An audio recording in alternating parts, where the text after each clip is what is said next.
दोस्तों नमस्कार। कैसे? उम्मीद करता हूं कि आप जहां भी होंगे स्वस्थ होंगे, मस्त होंगे और जबरदस्त होंगे। दोस्तों, एक कोटेशन आप बहुत पहले सुने होंगे। सत्य परेशान होता है लेकिन पराजित नहीं। जी हाँ, आपने सही सुना था।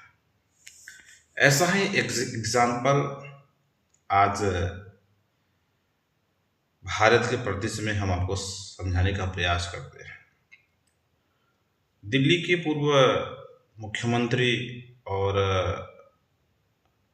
पूर्व शिक्षा मंत्री मनीष सिसोदिया जी को सबसे पहले अदालत से मिली इस जीत के लिए, इस न्याय के लिए बहुत बहुत बधाई और शुभकामनाएं प्रेषित करता हूं।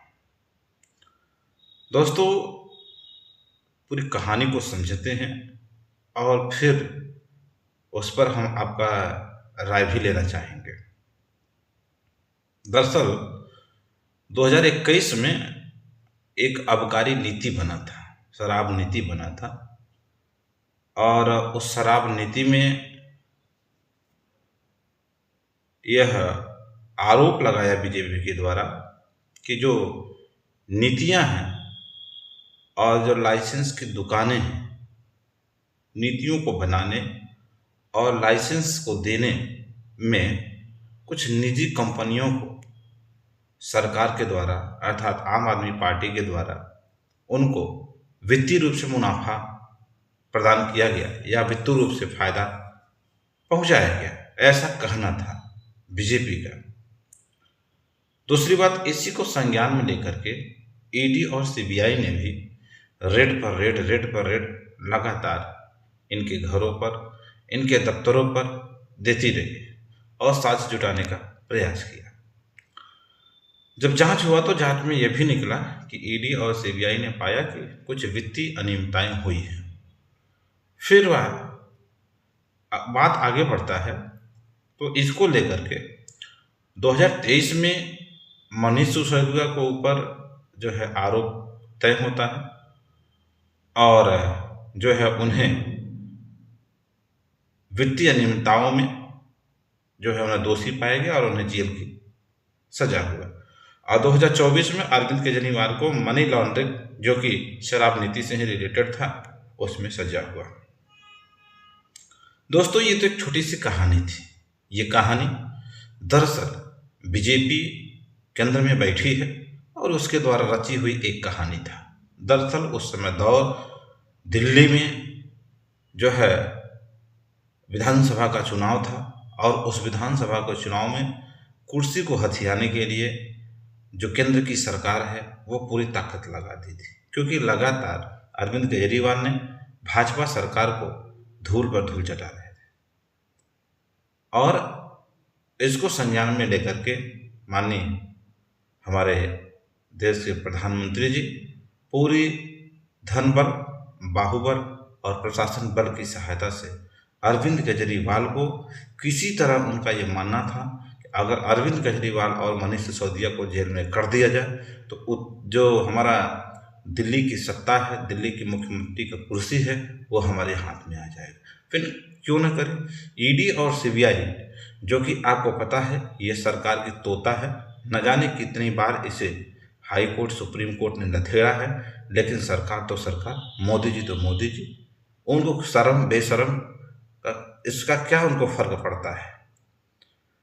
अब समस्या इस बात की है कि हाल फिलहाल में जो है एक रिंकिया के पापा, जिन्हें हम मनोज तिवारी कहते हैं, उनका एक बयान आया है कि ईडी और सीबीआई अभी तो निचली अदालत से फैसला मिला है, अब ऊपरी अदालत में जाएगा। मैं उनको बता देना चाहता हूं कि तुम्हारी कैरियर को शुरुआत करने के लिए समाजवादी ने ही रास्ता दिया था। याद है तुम्हें? आदरणीय अखिलेश यादव ने तुमको लखनऊ में साथ दिया था और तुम यहां से वहां पहुंचे हो। और समझ लेना कि मनोज तिवारी, ईडी अगर निचली अदालत जो फैसला देती है, बहुत विरले माध्यम होता है, बहुत विरली कंडीशन में जो है तो उच्च अदालत इस फैसलों को पलटता है। बहुत 1% भी नहीं है, 0.1% कह सकते हो। मैं आपको बता देना चाहता हूँ, इस बात को ध्यान रखेंगे।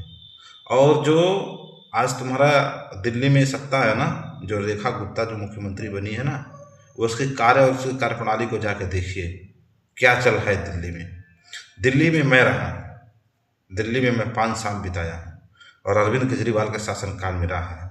जब कोरोना काल चल रहा था, कोरोना के संकट में अरविंद केजरीवाल की गाड़ियाँ जो है कोरोना में फंसे हुए लोगों के घरों तक पहुँच करके भोजन प्रदान करता था। एक एक बच्चे को ढूंढ ढूंढ करके भोजन प्रदान करता था, चाहे उनको जो है रॉ मटेरियल हो और चाहे जो उनको पका पकाया ताज़ा भोजन दिया हो।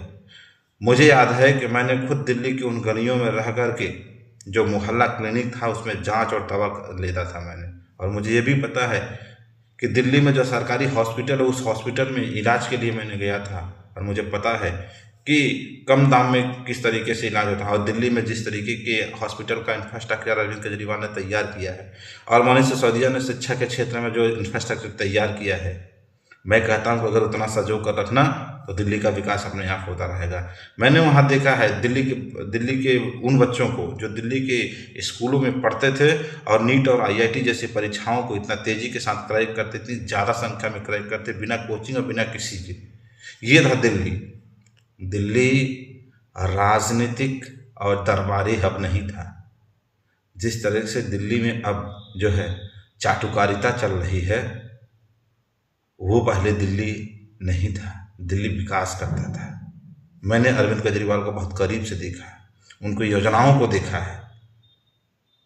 और मैं आपको भी कहना चाहता हूँ कि अगर आपको देखना ही है ना, तो उत्तर प्रदेश की आधे से ज़्यादा लोग जो सीरियस केसेस होते हैं वो इलाज के लिए दिल्ली जाते हैं और दिल्ली के सरकारी हॉस्पिटलों में जाते हैं। उत्तर प्रदेश की हालत क्या हो चुकी है ये बहुत अच्छी तरीके से तो आपको पता होगा अमित तिवारी। इसलिए ज़्यादा हुआ मत करो, ठीक है? पोथाना लेकर सामने मत आया करो। दिल्ली इसमें करप्ट दिल्ली बनी हुई है, यहाँ करप्शन ही मात्र एक पहचान है। इस बात को ध्यान रखना। सत्ता ज़्यादा समय तक किसी के पास रहता नहीं है, लेकिन अरविंद केजरीवाल मैं बहुत करीब से उनको देखा। शायद आपको ये बात नहीं समझ में आएगा। आज जब अरविंद केजरीवाल दोस्तों जेल से रिहा होते हैं तो एक मुख्यमंत्री को और एक जो है शिक्षा मंत्री की आंखों में आंसू आ जाता है कि मैंने विद्यार्थियों के लिए, मैंने बुजुर्गों के लिए, मैंने वहाँ के युवाओं के लिए इतना सब कुछ करने के बावजूद भी मुझे फर्जी केसेस में फंसा करके जेल में रखा गया। आप सोचिए कि एक मुख्यमंत्री किस तरीके से रो रहा है, जरा देखिएगा। तो मैं न्यायालय को खास करके बहुत बहुत बधाई देना चाहता हूँ और शुभकामनाएं प्रेषित करना चाहता हूँ। माननीय अरविंद केजरीवाल और मनीष सिसोदिया को मैं दिल की गहराइयों से, अनंत गहराइयों से बहुत बहुत बधाई और शुभकामनाएं देना चाहता हूँ। मैं और अब भरोसा दिलाता हूँ आदरणीय पूर्व मुख्यमंत्री अरविंद केजरीवाल और मनीष सिसोदिया को कि सत्ता सबका एक जैसा नहीं रहता, समय सबका एक जैसा नहीं रहता है। हम सत्य के रास्ते पे चल रहे हैं, हम परेशान हो सकते हैं, पराजित नहीं हो सकते हैं। इस बात को लेकर के, इस लक्ष्य को लेकर के हमें आगे निरंतर बढ़ना पड़ेगा। इस बात को ध्यान रखेंगे। और मैं खास करके उत्तर प्रदेश की सरकार को कहना चाहता हूँ कि दिल्ली की सरकार से नहीं बल्कि अरविंद केजरीवाल से और मनीष सिसोदिया से शिक्षा और स्वास्थ्य के क्षेत्र में सीखें और कुछ इनोवेशन करें। बहुत बहुत धन्यवाद आप सभी को।